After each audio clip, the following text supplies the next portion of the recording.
Did you know?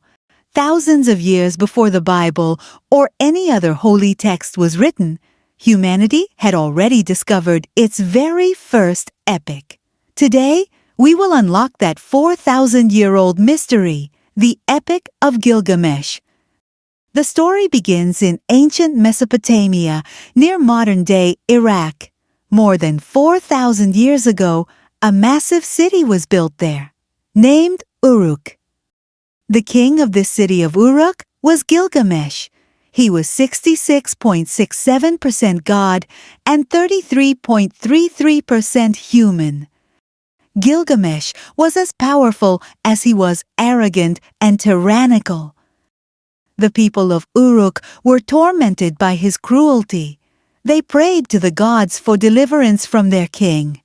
Answering their prayers, the gods created Enkidu, a wild man who was Gilgamesh's equal. At their very first meeting, a great war broke out between Gilgamesh and Enkidu. Neither could defeat the other. This equality of strength forged a deep mutual respect between them, and they soon became inseparable friends.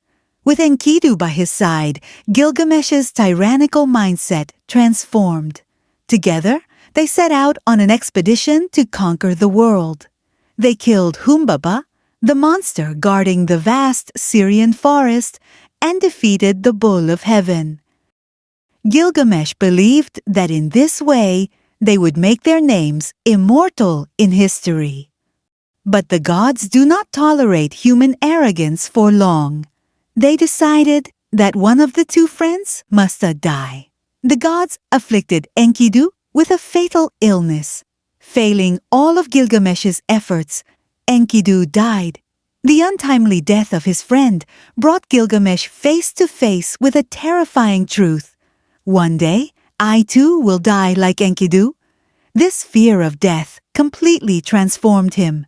He abandoned his kingdom and power, setting out like a madman in search of immortality. He found Utnapishtim, whom the gods had saved from the great deluge and granted immortality. Utnapishtim told him a terrifying story, how the gods wanted to destroy the world with a great flood, and how he had built a giant boat to save all living creatures. Utnapishtim told Gilgamesh that achieving immortality is beyond human reach. However, if he could bring a special plant from the bottom of the ocean that restores youth, he could at least retain his youth. Gilgamesh collected that plant. But unfortunately, on his way back while he was asleep, a serpent stole the plant and fled. Losing his last hope of immortality, Gilgamesh returned to the city of Uruk empty-handed. He realized that man cannot become immortal in the physical body, but a man's work, his name, the civilization he builds, his legacy is what makes him immortal in history.